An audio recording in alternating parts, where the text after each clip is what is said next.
사도행전 17장 1절로 15절 말씀까지 보겠습니다. 사도행전 17장 우리가 같이 한번 1절부터 15절까지 하도록 하겠습니다. 자, 시작.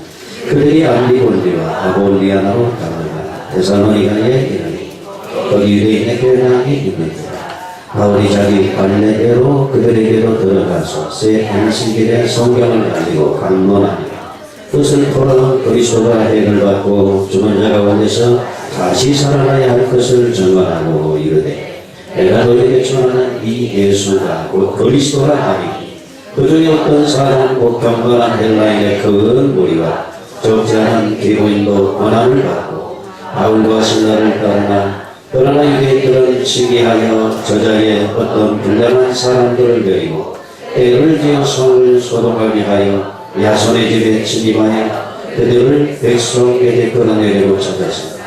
발견하지 못하니 야손과 및 형제들을 걸고 읍장들 앞에 가서 소리질만 이르되 천하를 어지럽게 하는 이 사람들이 여기도 이르네 야손이 그들을 맞아내렸더라.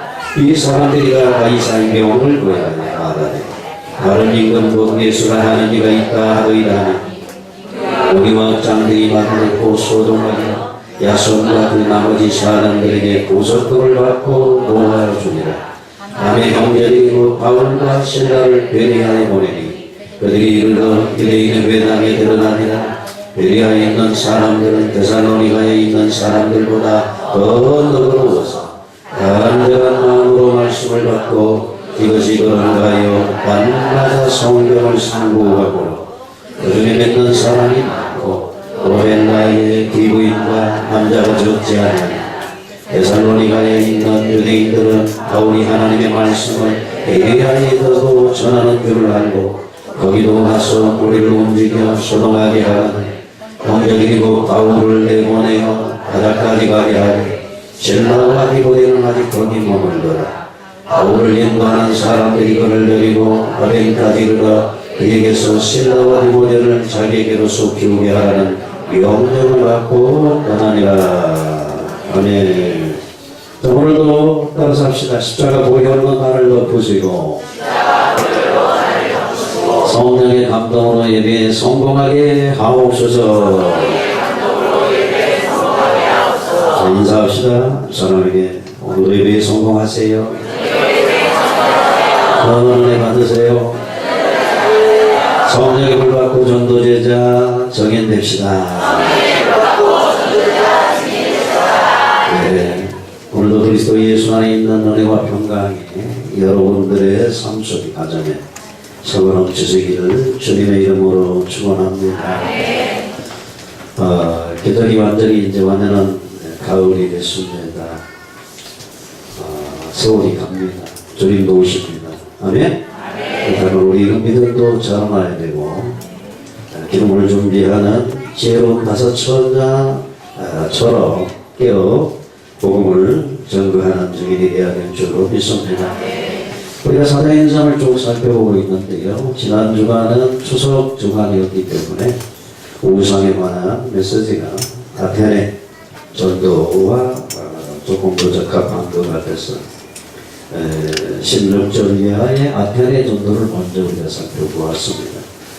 오늘은 데살로니가와 베레아 전도에 관한 부분들을 우리가 함께 살펴보면서 우리도 전도 제자로서 하나님 앞에 크게 영광 돌릴 수 있기를 소망해 봅니다.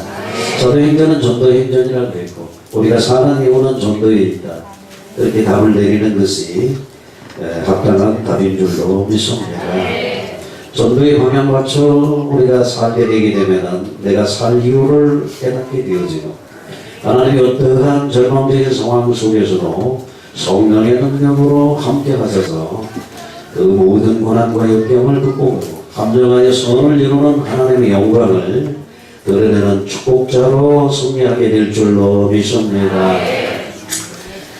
바울을 사도행전 9장에서 보시던 그 하나님께서 계속해서 소아시아 지역으로 복음을 확장하다가 여러분 어떻게 해요?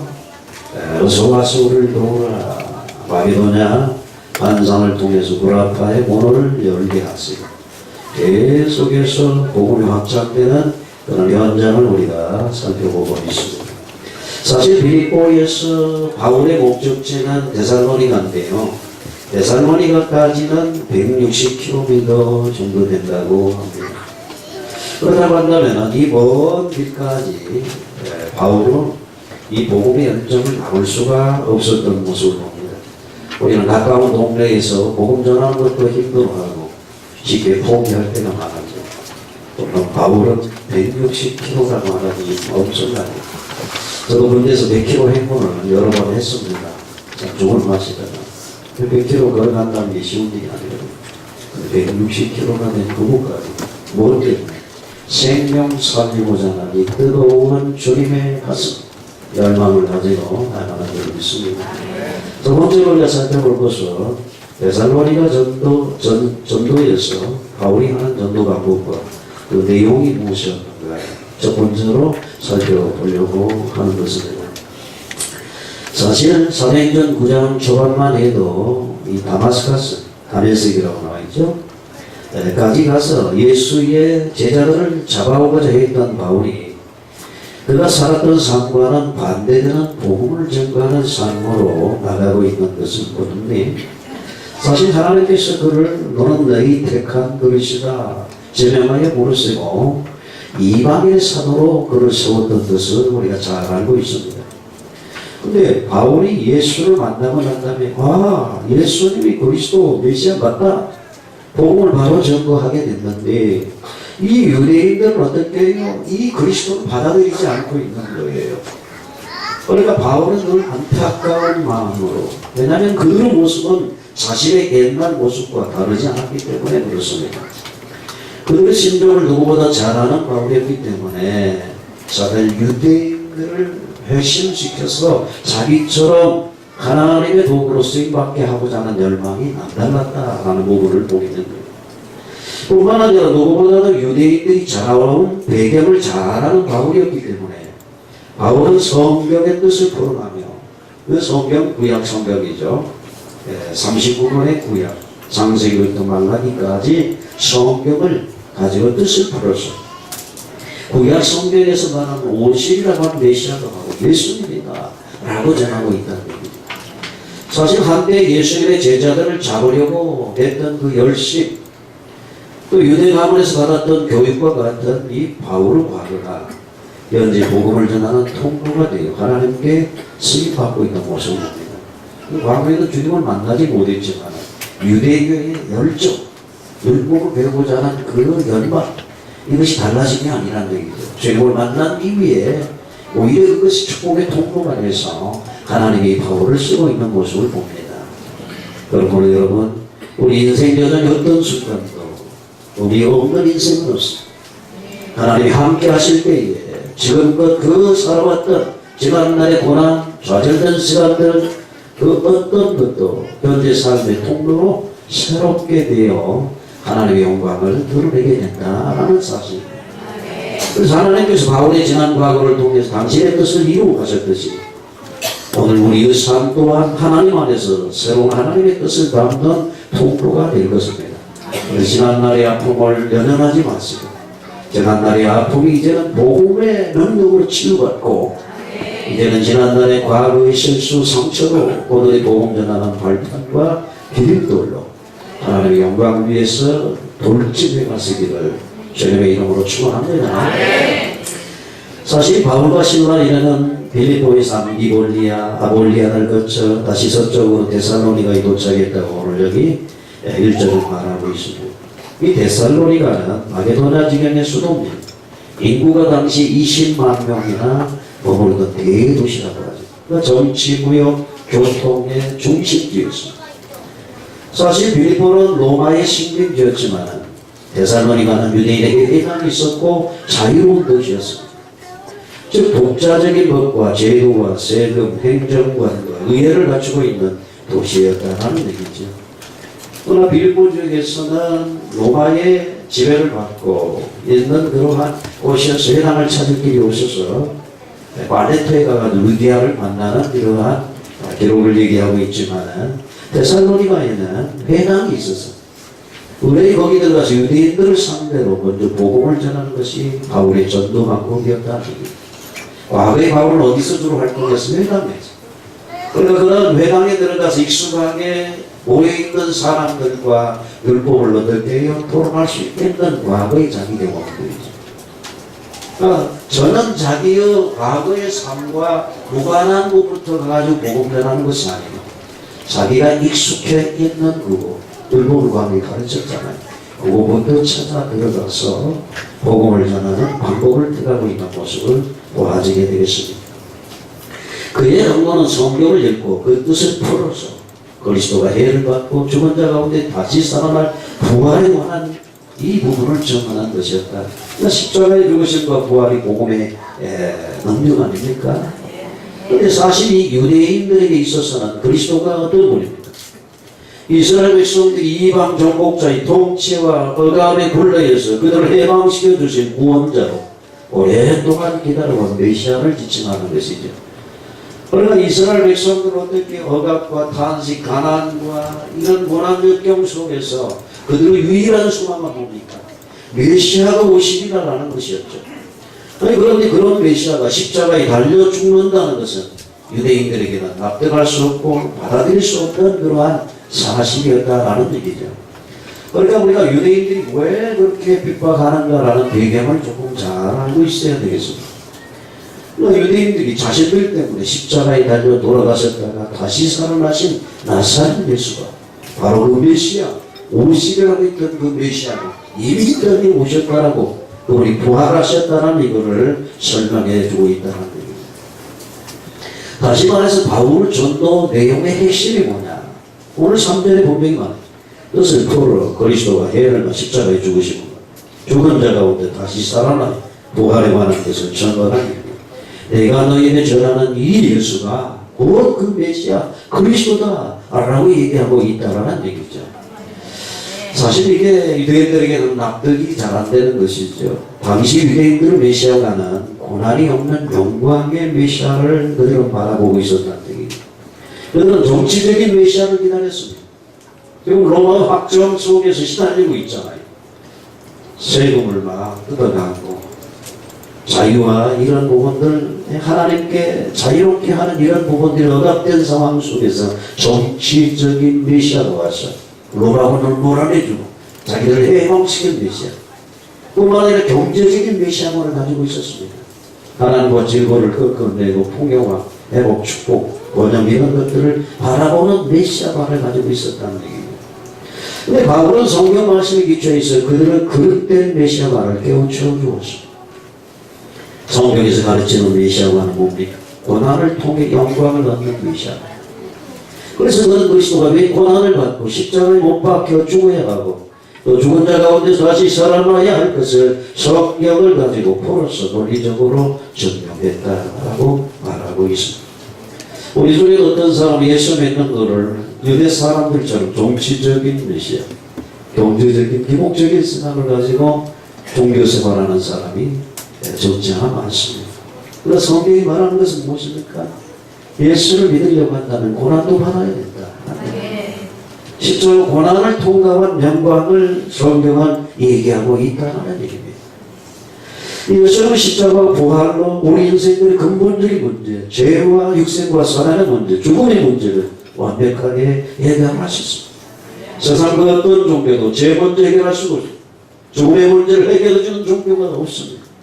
그동안 눈에 보이지 않는 선한 마귀, 악한 귀신들을 꺾는 그러한 메시아가 없었다라는 얘기입니다.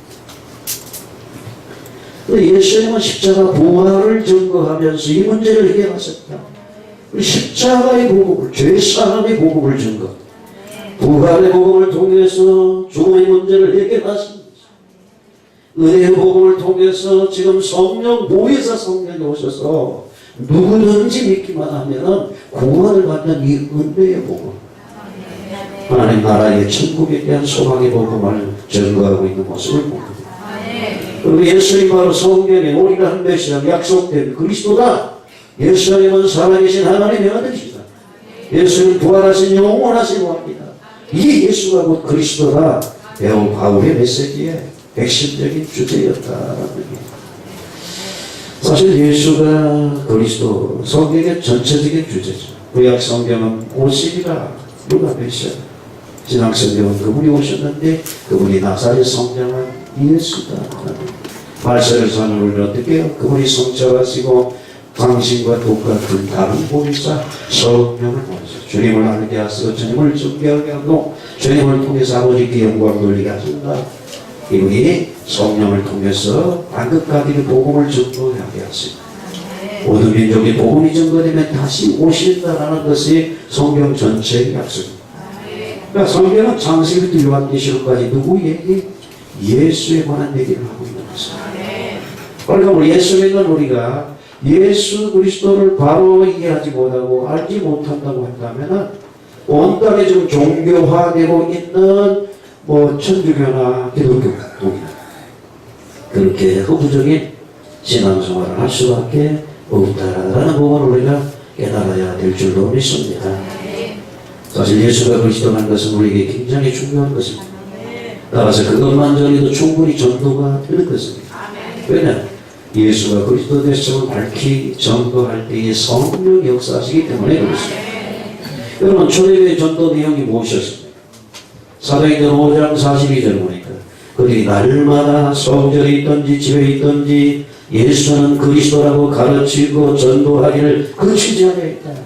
교회에서 어떻게 말씀을 통해서 예수가 그리스도 되심을 구약 성경을 통해서 저들이 교회에서 가르치면 받았어요. 나가서는 어떻게 해요? 예수님이 그리스도라고 전도하기를 취지하였다. 그랬더니 그한 복의 역사가 일어났다라고 성경은 말하고 있습니다. 예수님만이 하나님 만나는 길이십니다. 이 땅에 그 어떤 종교도 하나님 만날 수가 없습니다. 왜요? 죄 때문에 만날 수가 없습니다. 예수님은 우리 인생의 모든 죄를 감당하시고 십자가에 피 흘려 죽으셨습니다.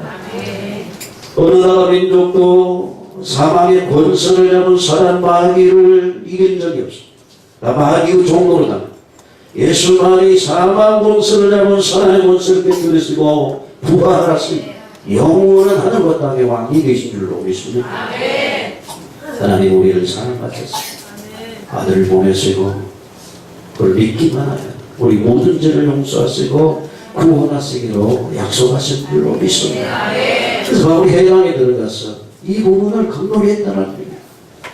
여러분 예수님이 십자가에 죽으시고 부활하신 것은 지어낸 얘기가 아닙니다. 우연히 일어난 사건도 아닙니다. 고린도전서 15장 3절 이하에 보니까 내가 받은 것을 먼저 너희에게 전하노니 이는 성경대로 그리스도께서 우리 죄를 위하여 죽으시고 장사 지낸 바 되셨다가 성경대로 사흘 만에 다시 살아나셨다라고 성경은 얘기를 하고 있습니다. 근데 세상 사람들이 이걸 부각시키지 않죠. 수천 년 전부터 우리 인류를 구원할 메시아가 이 땅에 오셔서 피 흘려 죽을 것을 예언했다. 거기까지 모든 종교가 얘기할 수 있는 것이죠. 근데 수천 년 전에 그분이 메시아, 구원자, 하나님이라는 정도로 다시 살아나실 것에 대한 예언은 어느 종교도 흉내낼 수 없는 것이었다. 성경의 예언대로 그분은 다시 살아나셨어요. 예수님 당신 자신도 이 땅에 계실 때 제자 훈련을 통해서 직접 하신 말씀. 내가 이 대사장들과 이 장로들을 통해서 핍박을 받고 십자가에 죽어 다시 살아날 것을 말씀하셨습니다. 제일 먼저 빌립보 가이사라 지방에서 베드로 유명한 신앙 고백 이후에 말씀하셨잖아요. 주는 그리스도시요 살아계신 하나님의 아들이십니다. 신작된 다음에 어떻게 해요? 이제 내가 온 목적을 구체적으로 얘기해도 되겠구나. 당신의 죽으심에 대해서 얘기를 했습니다. 그런데 베드로가 어떻게 해요? 인간적인 생각으로 가로막다가 사단아 너는 나를 넘어지게 하는데 내 뒤로 물러가라 라는 칭함을 받았던 사건 우리가 잘 알고 있습니다. 베드로가 본날 베드로전서 2장 24절 이하에서 다음과 같이 설명을 했습니다. 신이 나무에 달려 그 몸으로 우리 죄를 담당하셨다. 그 가닥은 우리로 죄에 대하여 죽고 의에 대하여 살게 하시고 그가 채찍에 맞음으로 너희는 나음을 얻었나니 너희가 전에는 양과 같이 길을 잃었더니 이제는 너희 영혼의 목자와 감독 되신 이에게 돌아왔다라고 그는 고백하고 있는 것을 봅니다. 과거에 우리는 어떻게 목자 익은 양처럼 유리 방황했습니다. 고생을 피할 길이 없었는데 이제는 하나님의 그 크신 공의와 사랑으로 우리의 영혼의 목자와 감독 되신 주님에게 돌아오게 된 줄로 믿습니다. 이것은 이미 예수님이 오시기 전 700여 년 전 이사야를 통해 예언된 말씀이었습니다. 이사야 53장 5절로 6절에 그가 찔림은 우리의 허물 때문에 그가 상함은 우리의 죄가 때문에 그가 징계를 받으면 우리가 평화를 누리고 그가 채찍에 맞으면 우리는 나음을 받았도다. 우리는 다 양 같아서 그를 행하여 각기 제 길로 갔거늘 여호와께서는 우리 모두의 죄악을 그에게 담당시키셨도다 라고 말을 했습니다. 예수님이 오시기 전부터 하나님께서는 우리 인생의 모든 죄악의 이 모든 것을 그분에게 담당하시고 그분이 죄악을 담당한 순간 하나님의 진노를 피할 수 없었고 십자가의 죽으심으로 우리 인생의 죄의 문제를 해결하시고 그는 죄 없는 하나님의 아들이심을 증거하고 3일 만에 다시 부활하신 줄로 믿습니다. 보면 3절 4절 내가 전하는 예수가 곧 그리스도다 이렇게 복음을 선포하고 있는 모습을 봅니다. 그랬더니 헬라의 기부인과 남자가 점잖게 주 앞에 돌아왔다. 믿는 사람이 많아졌다. 지난 시간 우리 마태에서는 막 변론을 했어요. 철학자로. 근데 겨우 몇 사람 돌아오게 됐는데 데살로니가에서나 또 베리아에서는 수많은 무리들이 주 앞에 돌아오는 이러한 결실을 맺게 됐다고 성경 말하고 있습니다. 사실 여기서 주목할 만한 사실은 바울이 전하는 예수 그리스도와 십자가 죽음과 부활에 관해서 듣는 이 많은 헬라인들, 사실 헬라인들이 어떤 사람들입니까? 철학적인 사견을 좋아하는 사람들이죠. 다시 바꿔 말하면 대단히 이성적인 사람, 합리주의적인 물을 먹는 사람들. 그런데 나사렛 예수 하나님의 아들이가 되고 죽은 사람이 다시 살아난다든가 하는 이성적으로는 말로 되지 않는 이 주장을 듣고 저들이 돌아오게 됐다라는 이것이 하나님의 기적이요 성령의 역사라고 말씀드릴 수 있는 것입니다. 오늘 현대인들에게 예수가 그리스도다 라는 말만 전해가지고 무슨 전도가 되겠느냐고 회의하는 분도 없지 않아 있을 것입니다. 그래서 수많은 방법을 동원합니다. 프로그램을 가져옵니다. 그러나 성경으로 돌아가 볼 때 복음의 핵심을 빠뜨리고서는 어느 영혼도 건질 수가 없다라는 사실을 우리가 깨닫게 됩니다.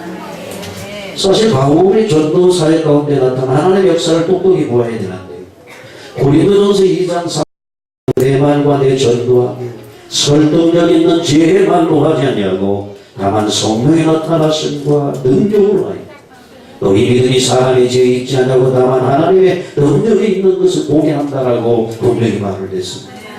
바테리에서 멋있는 말로 그들을 설득하려고 했지만 실패했어요. 고린도적으로 넘어왔으면 어떻게 해요? 오직 십자가 복음만을 전도해요.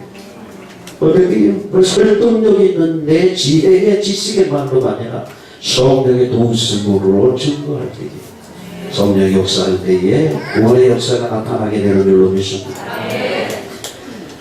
우리 힘과 지혜로 한다면 안 된다는 얘기죠. 하나님의 지혜와 권능을 믿고 나가게 되면 된다는 것이죠. 오늘의 말씀입니다. 이 복음 전도는 하나님께서 하시는 일입니다. 그렇기 때문에 우리가 기도 제목은 무엇입니까? 원래 4장 3절에 우리를 위하여 기도하니 하나님의 전도한 문을 우리에게 열어주사 그리스도의 비밀을 말하게 하시기를 구하라 기도하라 성경 그렇게 말했어요. 두 가지를 얘기하고 전도한 문을 열으셔야 돼요. 끊임없이 시간마다 기간마다 전도한 문을 열어주셔야 그리고 어떻게 문을 열어서 갈급한 신령을 만나게 하신다고 한다면 다른 얘기하는 것이 아니라 그리스도의 비밀. 그리스도의 비밀이 무엇입니까? 그분이 하나님 만나는 선지자실까요? 그분이 우리 인생의 제 문제를 해결하신 제사장이시죠. 눈에 보이지 않는 선한 말에게 머리를 깨뜨리고 운명에서 해방한 구원자 메시아 그리스도다라는 이러한 그리스도 비밀을 우리가 정확하게 전해야 되는 줄로 믿습니다. 예수님은 그리스도서 사망 권세를 깨뜨리고 부활하셨습니다. 예수님 지금 살아계셔서 하늘과 땅에 이급이 된 줄로 믿습니다. 사실 예수님은 빌라도 앞에서 신문을 받으실 때 빌라도가 뭐라고 물었습니까? 이거 참 왕이냐? 근데 주님 뭐라고 말합니까? 네 말과 같이 내가 왕이니라 내가 이를 위해서 났으며 이를 위하여 세상에 왔나니 그 진리에 대하여 전가로 합니다. 우리는 진리에 속한 자는 내 소리를 듣느니라 라고 성경 말했습니다. 우리는 진리 되신 주님에게 속해 있기 때문에 진리 되신 주님의 말씀을 듣는 줄로 믿습니다. 예수님은 부활 성천하시고 믿는 자의 왕이 되셨습니다. 영원히 살아계신 왕이 되셨습니다. 바울은 예수님의 생명의 주여 살아계신 왕 되심을 분명히 선포했습니다. 그가 다시 살아 성령으로 우리와 함께 하시는 그리스도인 된 것을 강론했다라는 얘기죠. 그리스도가 다시 오셔서 우리를 영원한 하나님 나라로 인도하실 것에 대해 땅의 소망이 아니고 하늘의 소망을 갖게 하는 줄로 믿습니다. 이 바울의 십자가와 부활의 메시지는 사람을 변화시키는 놀라운 힘이 있습니다. 왜냐하면 복음의 능력이 있기 때문에. 복음은 어떻게 해요? 하나님 모든 사람의 구원 주시는 하나님의 능력인 줄로 믿습니다. 여러분 우리 생각을 바꿔야 돼요. 지금 한국교회가 계속 마이너스 성장을 거듭하고 있고 그건 핍박이 계속 되고 있다는 사실을 보고 사단이 득세하고 있다는 얘기입니다. 반대로 어떻게 해요? 복음이 약화되고 있다는 얘기입니다. 다른 데서 원인을 찾으면 안 됩니다. 교회의 본질적인 문제, 초대교회가 무슨 복음을 가지고 무슨 복음을 증거했는가를 우리가 바라보고 초대교회로 돌아가는 운동이 일어나야 될 줄로 믿습니다. 데살로니가전서 1장 5절에도 우리 복음이 너희에게 말로만 이른 것이 아니라 또한 능력과 성령과 큰 확신으로 된 것이었다라고 그는 고백하고 있는 것을 봅니다. 사실 우리 복음 증거가 하나님의 능력, 성령, 큰 확신 가운데서 증거되어야 될 줄로 믿습니다. 사실 우리 회심한 기부인들이 나오는데 기부인들이 누굽니까? 여러분 고정을 거쳐서 만든 어떤 시대적인 영화들을 보면 기부인들 사회적 지위가 높은 사람들이 부인으로 겉으로 보기에도 도저히 예수님을 믿지 않을 것처럼 보이는 자들이 그러나 복음의 능력과 성령과 큰 확신으로 임할 때에 그들이 자신들의 숨은 죄를 눈물로 회개하고 주님 앞에 돌아오는 구원의 역사가 일어나게 되는 줄로 믿습니다. 그러니까 예수 믿는 건 어떻게 가난한 사람들만의 복음이 아니에요. 부유한 기부인들, 왕족들에게도 복음이 필요한 줄로 믿습니다. 밤에 오늘 여기 보면 무엇을 같이 기록하고 있습니까? 유대인들 핍박, 사단의 역사에 관한 부분들을 5절 이하에 얘기를 하고 있습니다. 그러나 유대인들은 시기하여 저자의 어떤 불량한 사람들을 데리고 때를 지어 성을 소동하게 하여 야손의 집에 침입하여 그들을 백성이 끌어내려고 찾았다 라고 얘기를 하고 있는 모습을 봅니다. 거기 저자 시장들을 말하는데요. 저자 거리에 깡패들이 있잖아요. 그 사람들을 다 동원해가지고 이들을 복음 전하는 바울 일행을 찾아내려고 했다. 사실 이 바울을 통해서 이방인 가운데서 수많은 헬라인들이 구원받고 기뻐하고 돌아오는 역사, 성령 역사입니다. 사실 유대인들은 상대적으로 위축될 수밖에 없죠. 그들은 유대인의 금지가 지나쳐서 하나님의 인내를 잊어버리고 교만한 자들, 배타적인 사람이 됐습니다. 그들은 바울이 전한 예수를 영접하고 배우고자 하지 않았습니다. 그들은 많은 이방인들이 회개하고 예수 믿는 것을 보고 어떻게요? 시기가 가득하여 시장의 깡패들을 동원해서 바울을 핍박하고 복음을 전하고 있는 것입니다. 그래서 어제 오늘 얘기가 아닙니다.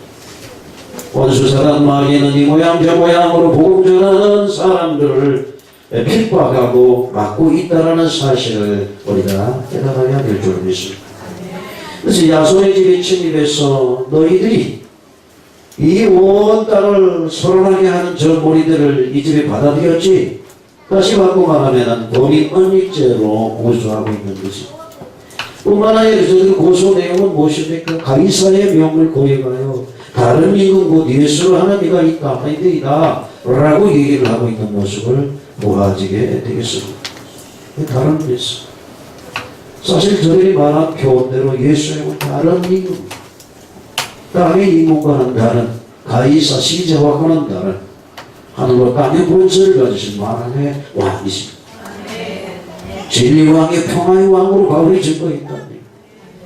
이 유대인들은 고소할 때 예수님을 죽인 무리와 똑같이 그렇게 고소하고 예수님을 죽인 자들도 시기하고 영적인 문제를 정치적인 문제를 포장해서 예수를 고발하고 죽였던 모습을 봅니다. 국가 권력을 이용해서 핍박하였죠. 그것이 바로 사단의 개개요 이 마귀자들이 언제나 하는 수법이라는 얘기죠.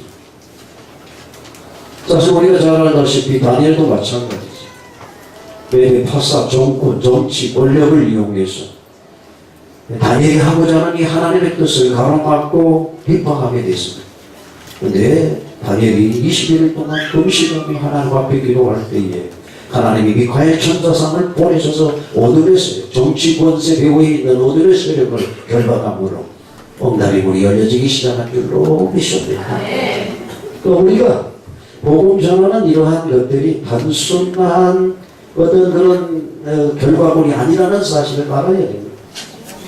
우리가 피를 튀기는 이 영적 전쟁을 통해서 어둠을 먹고 몰아내게 될 때 그 가운데 하나님의 택한 백성들을 해방시키는 것, 이것이 바로 전도요 구원의 역사인 줄로 믿습니다.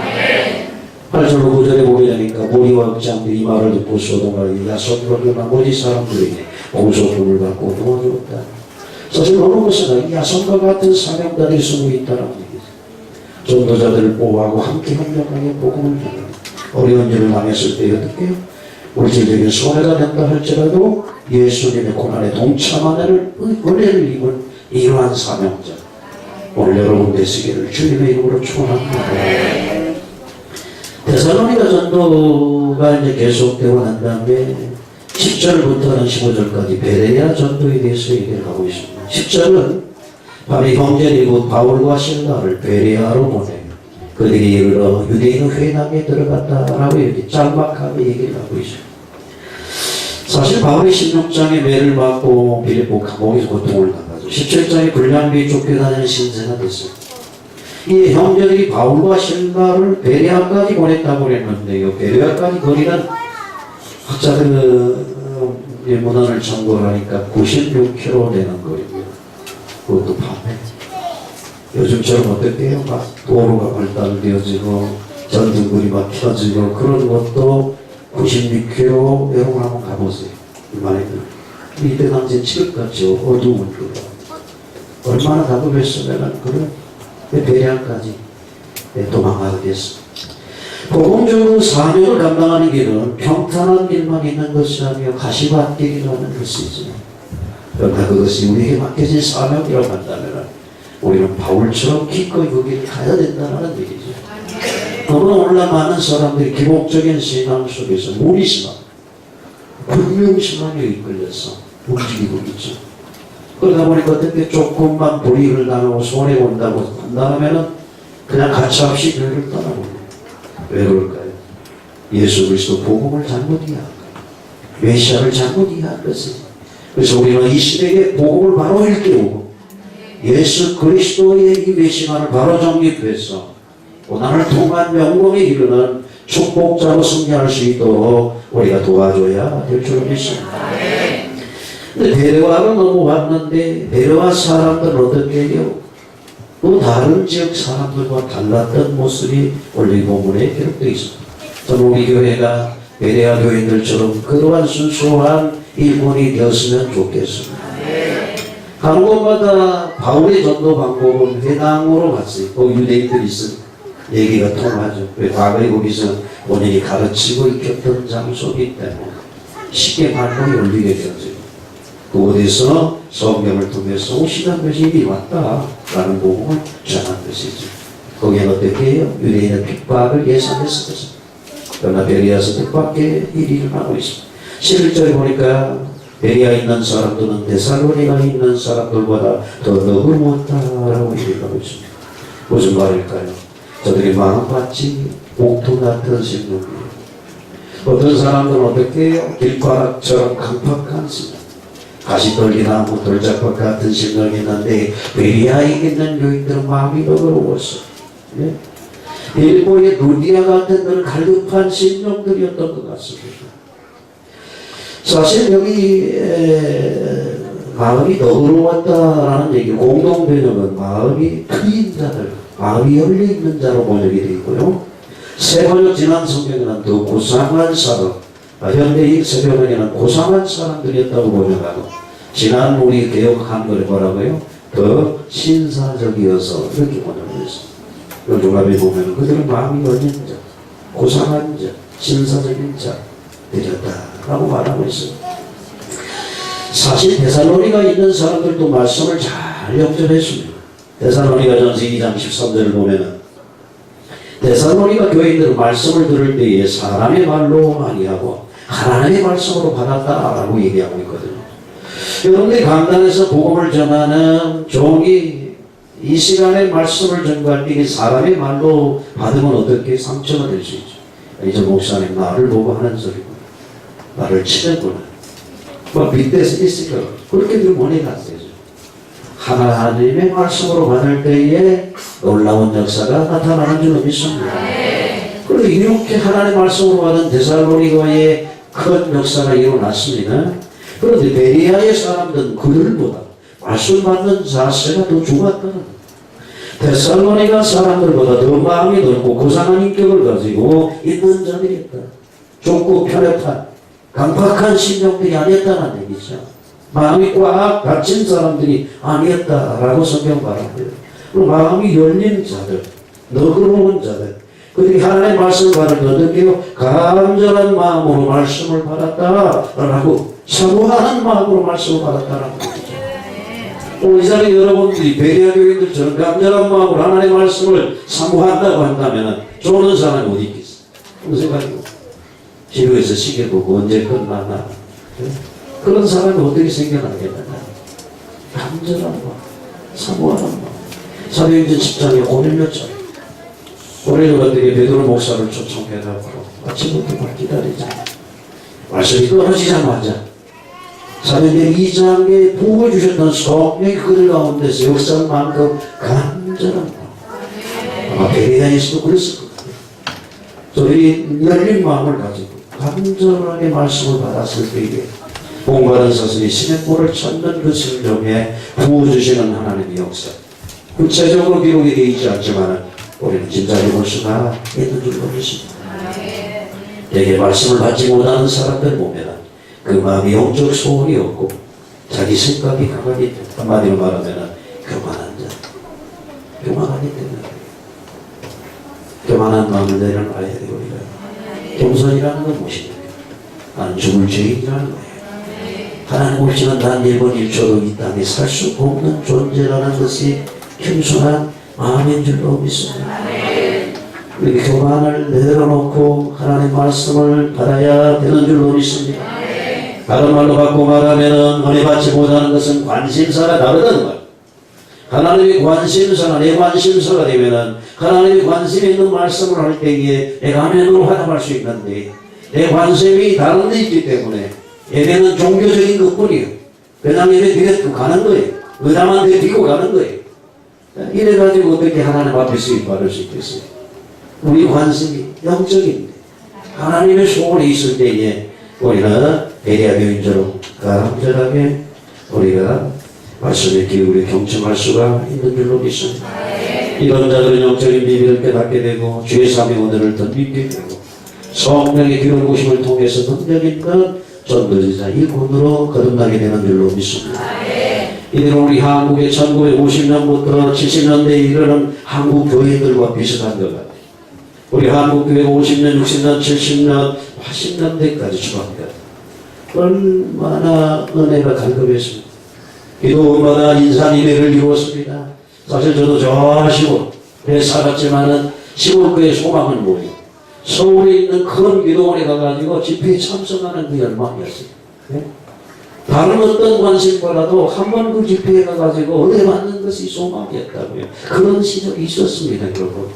그러나 요즘에 한국 교회들은 부유한 물질 문화를 누리던 이 아덴의 백성들처럼 마음이 강박해 관심이 안 돼 있기 때문에 복음을 들어도 결국은 지나치고 마는 거예요. 오늘 이 자리에 있는 여러분들 관심은 어디에 있으냐? 여러분 베레아 교인들처럼 그렇게 갈급한 심정으로 하나님의 말씀을 경청하고 있느냐는 얘기예요. 뿐만 아니라 저들은 어떻게 말씀을 듣고 날마다 상고했다라고 성경은 말하고 있습니다. 그 말씀에 기초한 신앙이었습니다. 상고했다라는 얘기는 성경을 연구하고 깊이 찾아보는 뜻이 탐구하는 말입니다. 바울을 통해서 성경 말씀을 들었어요. 그리고 어떻게 가지고 있는 성경을 통해서 과연 예수가 그것이 오시다는 메시아가 이미 오셨나 살펴보고 연구했다라는 얘기죠. 날마다 그렇게. 사실 베리아 사람들은 우리 어떤 자세로 말씀을 들어야 하는가 좋은 본보기를 보여주고 있다고 말할 수 있습니다. 물론 말씀 전하는 사람의 말씀을 잘 전해야 되지만 듣는 자의 자세도 더 중요하다는 얘기입니다. 농사를 잘 지으려면 씨도 준비하지만 밭이 정확한 것 같이 아무리 좋은 복음에 씨앗을 떨어뜨린다 할지라도 마음밭이 좋지 않다고 한다면 열매를 기대할 수가 없는 줄로 믿습니다. 오늘 이 성경 시리전에 베리아에서 이 복음을 전거했던 그 중에 믿는 사람이 많았다라고 말합니다.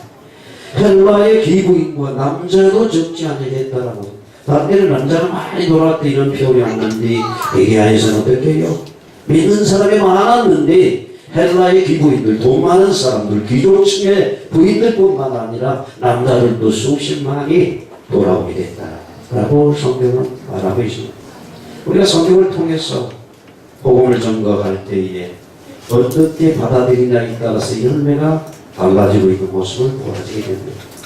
다음에 13절과 14절에 데살로니가에 있는 유대인들은 바울이 하나님의 말씀을 베리아에서도 전한 줄을 알고 거기도 가서 무리를 움직여 서로 가게 하거늘 형제들이고 바울을 내보내어 바다까지 가게 하게 실라와 디모데는 아직 머물게 됐다라고 얘기를 하고 있습니다. 성경이 말하고자 하는 것은 무엇일까요? 은혜가 넘치는 은혜가 넘치지 않던 어떤 것이든지 사랑은 역사하고 있다는 얘기죠. 그래서 복음을 방해하고 있다는 얘기입니다. 여러분, 바울은 표현해가지고 고린도후서 4장 4절 이하에 보게 되니까 이 혼미케 하는 어둠의 영이 복음의 광채를 비추지 못하게 방해하고 있다라는 성경을 말하고 있습니다. 복음의 빛이 들어가게 되면 어둠이 물러가게 되고 생명을 얻게 되고 하나님의 자녀로서 권세를 얻고 축복을 누리게 되기 때문에 이것을 시기하고 질투하는 사단 원수가 이걸 방해하고 어떻게 혼미케 한다. 여러분 오늘 이 자리에도 혼미한 사람이 있습니까? 정신이 활동해도 혼미하면 어떻게 해요? 제가 아무리 여기서 100시간, 1000시간 떠들어도 무슨 내용인지 알겠어요? 혼미한데. 이게 사람이 하는 짓이라는 얘기예요. 혼미케 하는 어둠의 영을 십자가 복음으로 종화시키고 성령의 도우심으로 예배에 성공하는 이러한 축복을 누려야 될 줄로 믿습니다. 그래서 어떻게 해요? 사랑하는 형제들이 바울을 먼저 배로 아테네까지 피신시키게 되죠. 실라와 디모데는 베레에 남아서 가태하는 어린 양들을 돕고 있는 모습을 우리가 상상해 볼 수가 있습니다. 오늘 말씀을 좀 정리해 보려고 합니다. 우리는 데살로니가 또 베레아 전도를 통해서 몇 가지 사실을 다시 확인하게 됩니다. 첫째는 복음이 전해지고 있는 곳에 믿는 사람이 생겨난다는 겁니다. 여러분들이 복음을 전해야 믿는 자가 있습니다. 전도를 반대하고 방해하는 역사도 함께 일어난다는 사실을 우리가 본문을 통해서 보게 됩니다. 복음 전해야 열매를 거둡니다. 그러나 이것을 방해하는 세력이 있다는 거예요. 두 번째는 어떤 핍박과 고난도 바울을 비롯한 전도자들의 전도 의지와 열정을 꺾을 수가 없다는 거예요. 하나님의 복음의 열정이 저희를 움직이고 있다는 사실을 우리가 깨닫게 되는 것입니다. 하나님은 복음을 쉬지 않는다는 겁니다. 복음의 열정을 가진 사람들을 찾고 있다는 얘기입니다. 이웃교회가 일을 안 한다고 한다면 우리 교회를 통해서 할 것이고 우리 교회가 여기에 장로이 있다고 한다면 깨어있는 사람을 통해서 이 일을 계속한다는 얘기입니다.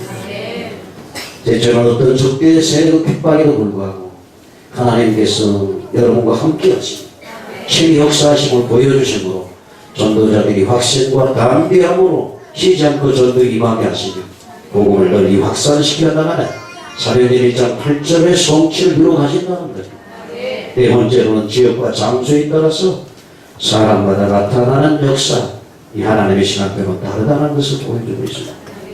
오늘 어떤 지역에 가서 전도가 잘 되는데 목회자도 마찬가지. 어떤 지역에 갔더니 교회를 시원한데도 막 금방 보게 되고 막 마찬가지.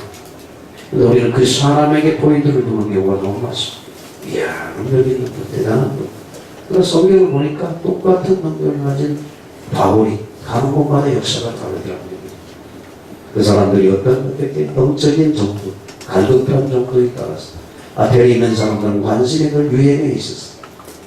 철학적인 사고 있었어요. 복음을 받아들이면 하나는 어떤 유행적인 어떤 그런 사주로 받아들이다 보니까 생명이 역사가 나타날 수가 없었던 것을 봅니다.